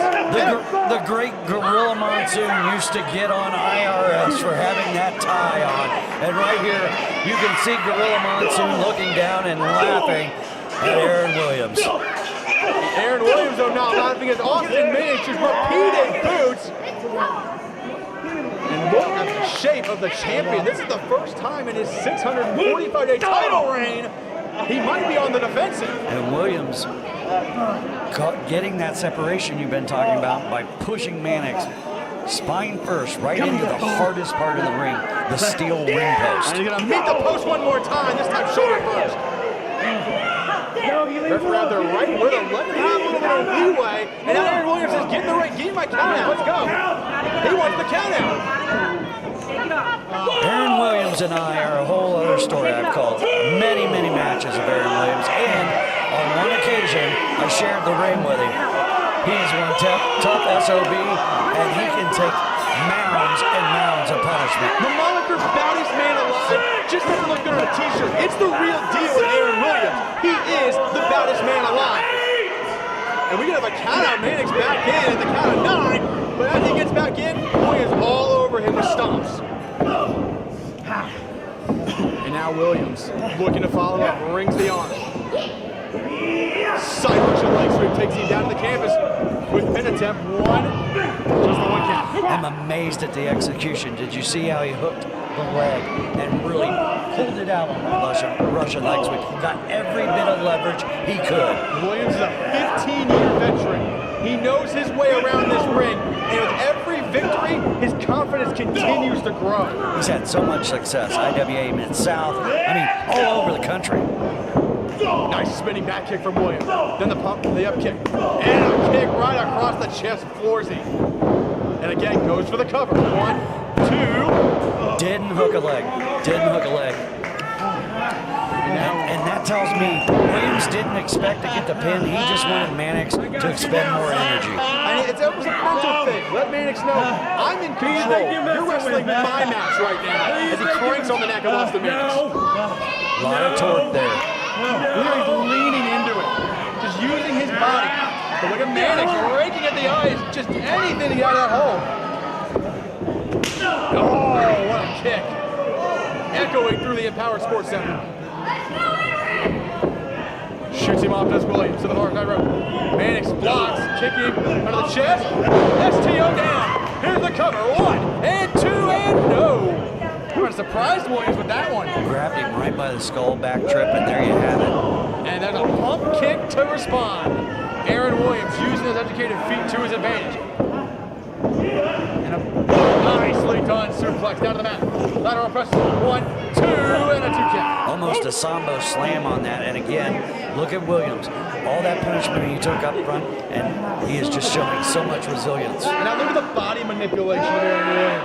Just twisting the joints, maneuvering Austin Mannix in such a disadvantaged position here. When you talk about disadvantage, as I said earlier, Mannix, the pugilist, you don't want to throw hands with him. You don't want to get into a chain wrestling match with Aaron Williams. That's true. And now look, Aaron Williams tying up the arms of Mannix. We're talking about their strikes. He can't throw them. He's all tied up in a knot. And you're never gonna be a Also, you get that right arm now underneath the chin. That's going to take some of the air out of Austin Mannix. Referee right there asking if Mannix wants to give it up. Pulling the chin one way, and with that high collar pulling the arm the other way. Your body's not meant to bend that way. Mannix trying to fight back, but Williams with a knee right to the midsection. Now shoots it off the ropes. Actually, into the corner, rather. And here comes Aaron Williams. Maybe giving Mannix too much time here. Gonna charge in, and a big forearm. What was that feel out of his neck? Come on, Austin. That's right. I can tell you this, it was not kind words for Aaron Williams. Williams again charged another forearm. Right under the chin. Knife edge chop echoing through. And Mannix is just absorbing all this offense. We talk about how tough Aaron Williams is. Austin Mannix equally tough. He's got Aaron Williams goozled down. And Williams right to the arm. For the kick. Oh, what a new eye by Mannix. Great counter moves, and he face first to the little turnbuckle. I'm not sure there's not an Aaron Williams face impression in that turnbuckle. But Mannix has to follow up. Both bent down, referee applying the 10 count. Williams not moving very much right now. This is Mannix's chance if he can get to his feet. That had to be a desperation maneuver on Mannix's part because he has not been able to follow up. Mannix back to his feet finally, big right hand. Williams with a forearm. Mannix another right hand. And Williams chooses the forearm again. That was a big right hand. Fireman's carry position now on the shoulder. Williams escapes.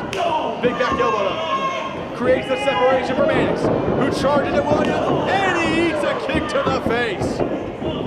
Vertical suplex. Mannix escapes over the top. Into the corner goes Williams, and Mannix another uppercut.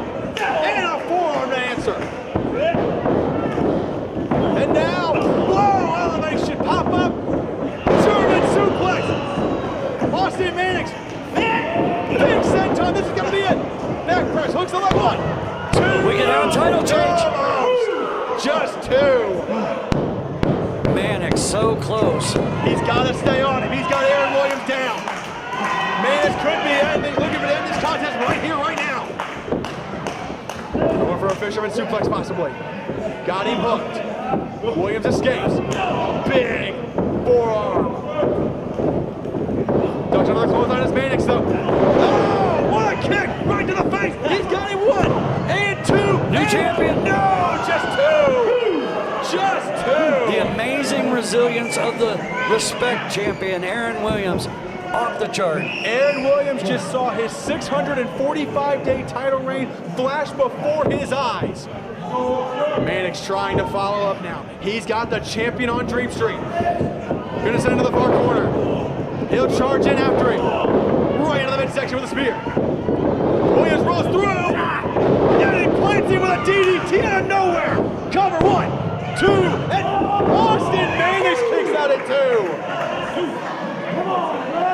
Still something left in the tank for Austin Mannix. Aaron Williams looking now, saying, what do I have to do to keep Austin Mannix down? Mannix to his knees. The gentleman psychopath, Aaron Williams, circling, and he found a target. This is a very bad position for Austin Mannix. He's an open target for these Aaron Williams kicks. They're gonna find it. Austin Mannix will not go down without a fight, though. And Williams just another kick, and that one crumbles into the canvas. But he will not stay down. Williams to the rope. Mannix caught him. Sit down. In the cover.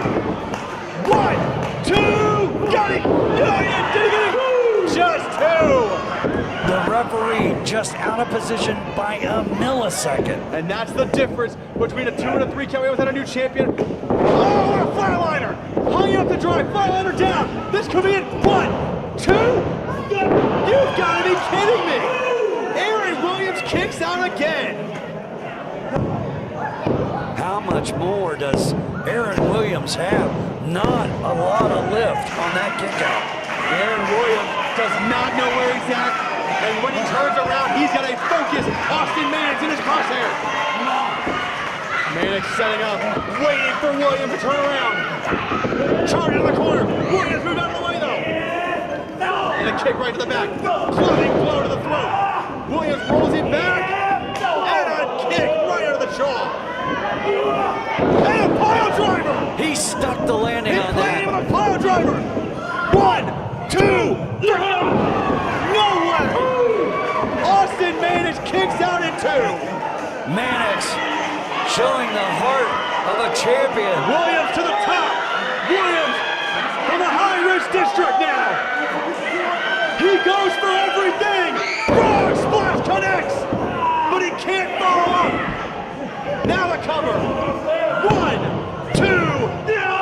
Didn't get him again. The elevation on that frog splash was unbelievable. I thought he went into orbit. For the first time, there's doubt on the face of Aaron Williams. Looking at the referee saying, what else do I need to do to keep Austin Mannix down? Now look, Aaron Williams. I think this is a tactical error. I would be all over Mannix right now. What is he doing? Williams taking his time, but he's letting Mannix recover. He's inviting him to his feet. He's challenging him to his feet. Mannix just rising to his feet now with the shirt of Williams. But Williams has that kendo stick. And Mannix with a headbutt instead. Now Mannix has the kendo stick. And the referee's warning him. He's winding out. And the referee stops him. The referee pulls it away. Oh, come on! Aaron Williams a low blow. And a roll up. Not this way. Not this way. Aaron Williams keeps the title. An incredible match from the challenger. Just not enough, Jay.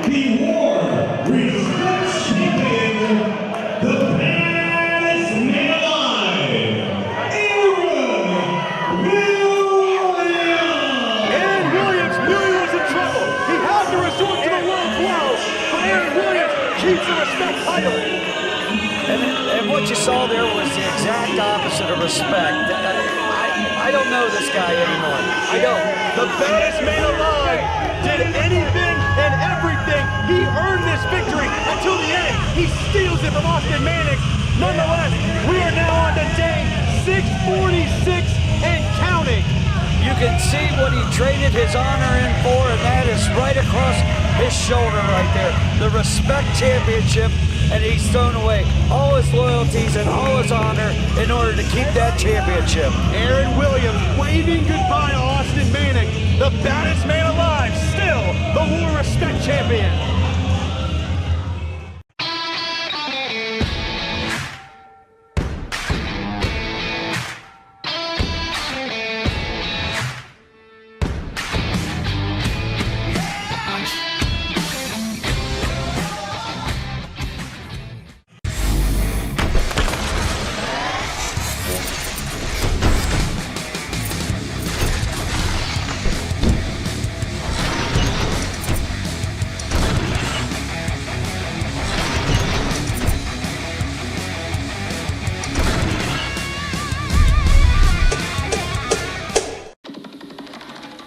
What are you willing to sacrifice?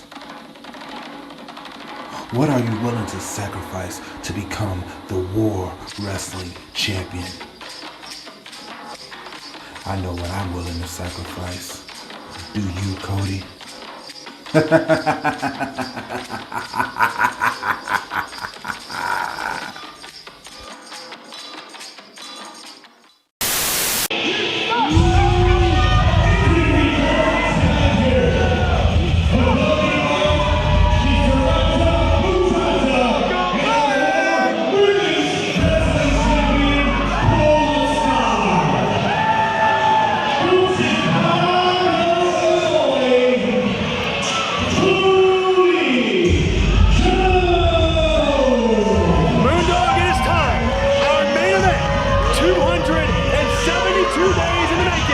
This is a return match from War 17 as you see Cody Jones, the former War Wrestling Champion, ready for his return match with Mojo McQueen. Jay, the War Wrestling Championship is one of the most coveted prize in all the land, and since 2003, it has always been that way. High stakes here tonight in the main event. Cody Jones has been waiting for this opportunity. We saw him at Green with Envy defeat Brandon Day, but that wasn't his end goal. His end goal is this return match with Mojo McQueen, and here comes the champion.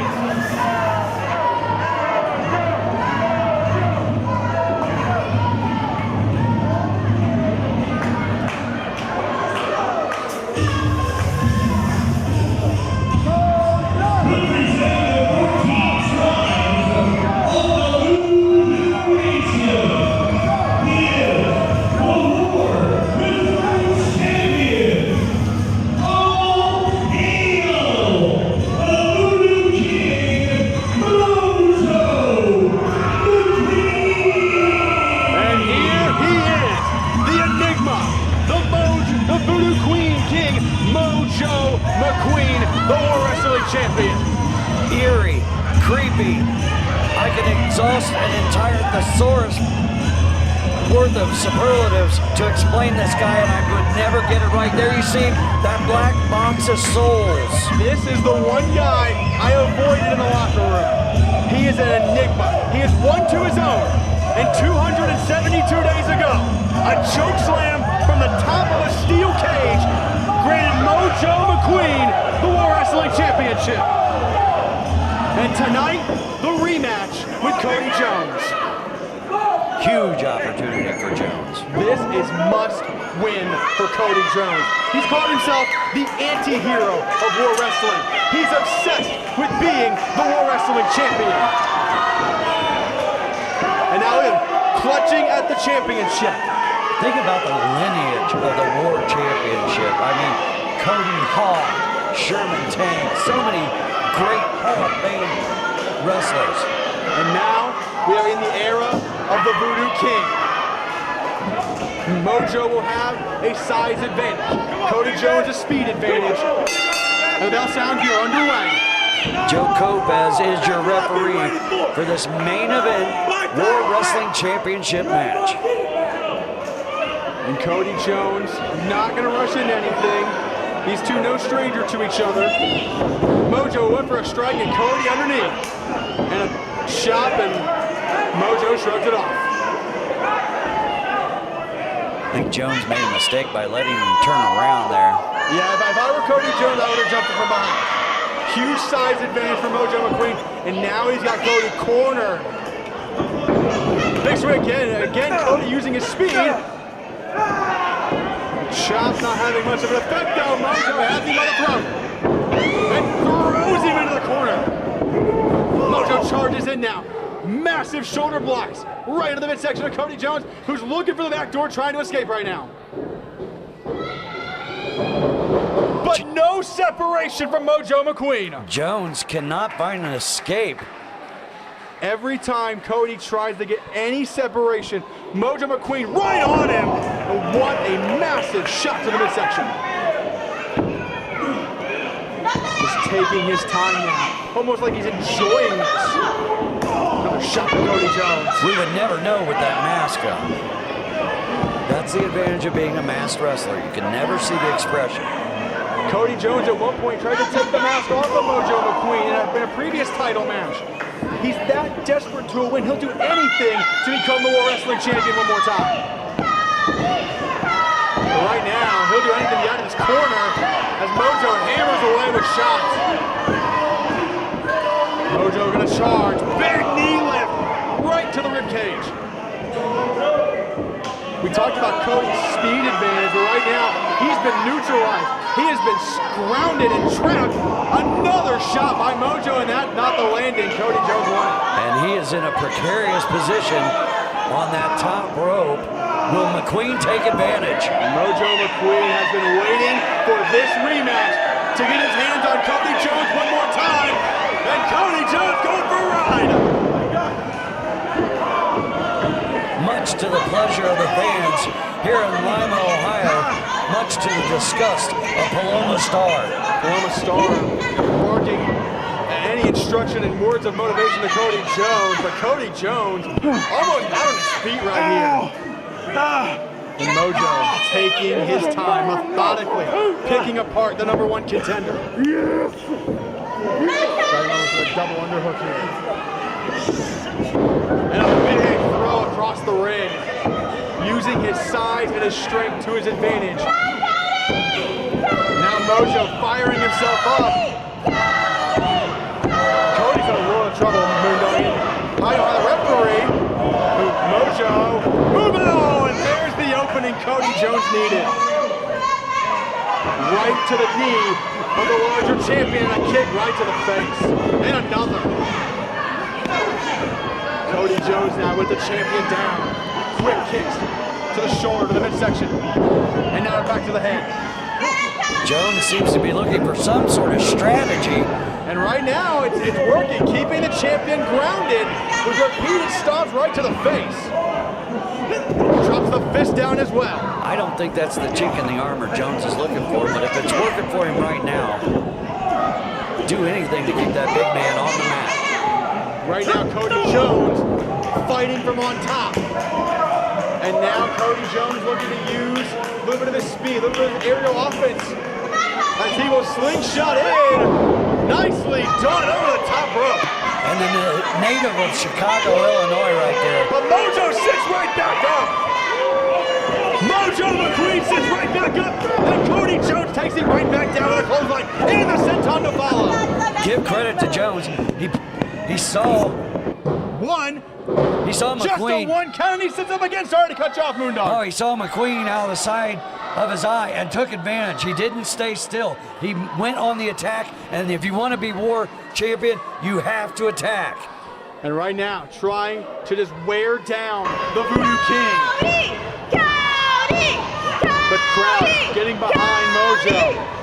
Paloma trying to motivate her man.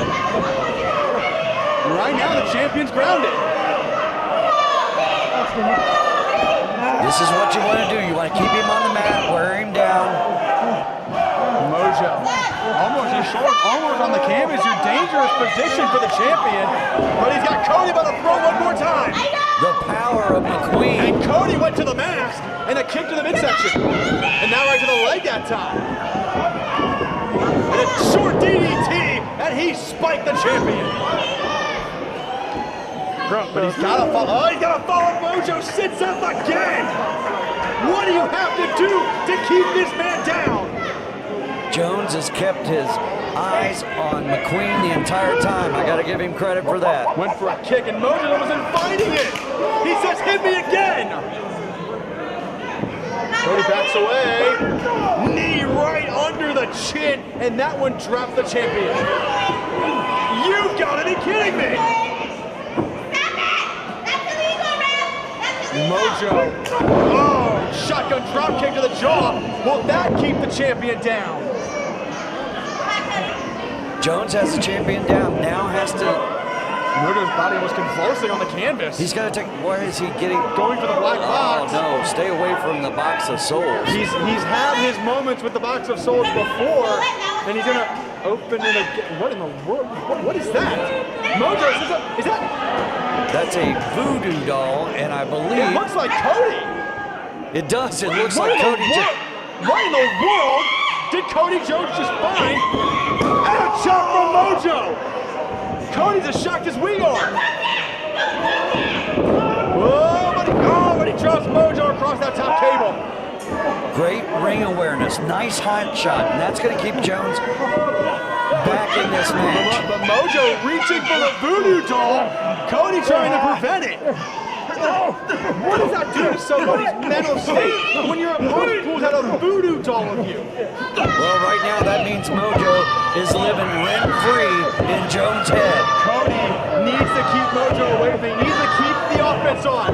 That's just creepy to have a voodoo doll And in your it's son. just staring at him, and he locks on a submission hold here, and Mojo has his foot across the rope. The referee doesn't see it, though. Joe Cobes can't see it. His view is obstructed. Mojo his foot, and now he finally sees it. 1, 2, 3, 4. Cody using the entire 5 count. And great ring positioning from Cody, shooting the referee from the rope break. You big son of a bitch! Get up! Mojo, Look me in for the the first time, almost You looks stole weak. what was mine! The champion fighting back. What was mine? Headbutt. Jones has used quite a bit of his arsenal. It's really weakened McQueen. The champion looks like he may be in trouble. The headbutt might have woke him up. No! Big time lariat takes Cody Jones down. That's what they call the announcer's jinx. You call it whatever you want. That is a knockout style lariat. Mojo McQueen put his entire body behind that. I really thought Jones had the advantage and was going to, really keep heaping it on out of nowhere. The champion flattens him. Well, over to the apron now. And Cody has the women's championship. Cody has the women's championship. Mojo turn around. The championship off the skull. Not this way. Not this way. And we're going to have a new champion. 2, and didn't get it. The Voodoo King kicks out. Cody doing anything to regain this championship. He uses the championship and only gets a 2 count. And again, Mojo McQueen, he's going to take high risks to get high reward. Cody Jones to the top rope. Frog splash, got him. That could do it. Not going for a pinfall though. He's going to try it again. Going right back to the top turnbuckle one more time. If one is good, and the second one. 2 is better. He's got to go for a cover. The champion is down. Cody Jones going for the hat trick. You got this, Cody! Cody to the top one more time. Frog splash connects. Hooks alive 1. No, he kicked out at 1. He kicked out at 1. Mojo McQueen kicked out at 1. This guy is otherworldly. He's not human. The champion is not human. Cody in disbelief. Paloma in disbelief. Super kick by Cody. He rocks the champion. Another super kick. The champion will not go down. The challenger out of Chicago, Illinois is now desperate. He is looking through his toolbox to find the one thing that'll get him the championship. Could be the setup for a brainbuster. Got him up. There's the brainbuster. But he's got to go for a pinfall. He hit the brainbuster. Got every bit of it, too. That is a massive brainbuster on the huge champion. Cody for the cover. Maybe. He's got to go for it. finally into the pinfall. 1, 2. Didn't even get a 2 count. He kicked out again. Jones is holding up 3 fingers. He didn't get close to 3. I think Cody's in disbelief right now. And Mojo back to his feet again. Got him throttled now. Could be a choke slam. Up and down with a choke slam. Mojo McQueen back on his feet, back in control. The champion just tried to choke slam Jones straight through the mantle of the earth. And now once he's setting up for a charge again. Mojo in control, big clothesline. Pulls him out. Wind him up and power him down. Here's the cover. 1, 2, and no, just 2. So close for the champion, Mojo McQueen. Thumbs up, thumbs down for Cody Jones. Mojo McQueen could be looking for the spellbinder. Got him up. Cody escapes. Fireman's carry for Cody Jones. The champion on his shoulder. Up. Go to sleep for Cody Jones. Wait a minute. Again, there's Jesse Black. What is she doing out here? Why is a member of the Revolution have anything to do with this match? Jesse Black she's staring at the women's championship. What is she doing? Cody distracted. Mojo's got him. Spellbinder. Spellbinder. Cover. 1, 2, 3. Mojo McQueen retains the title.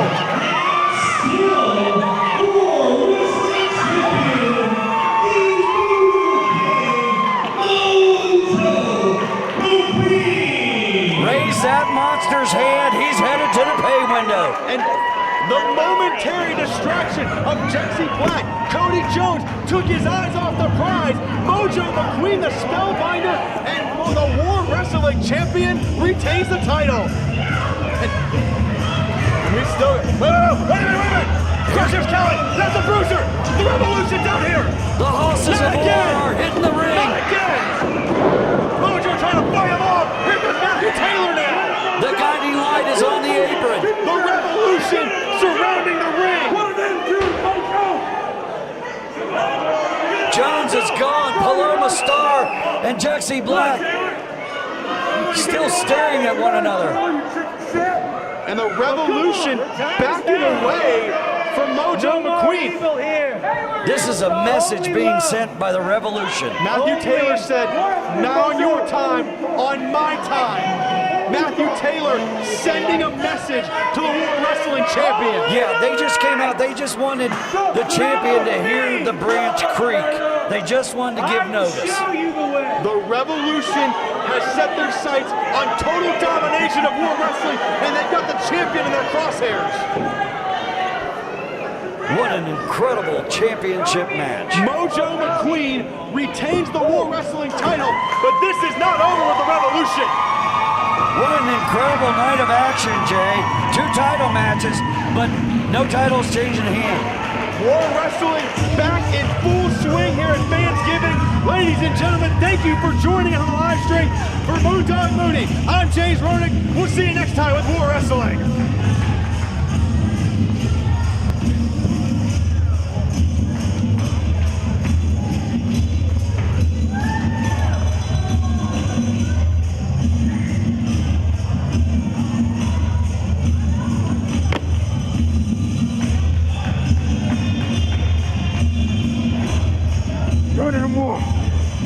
Your name was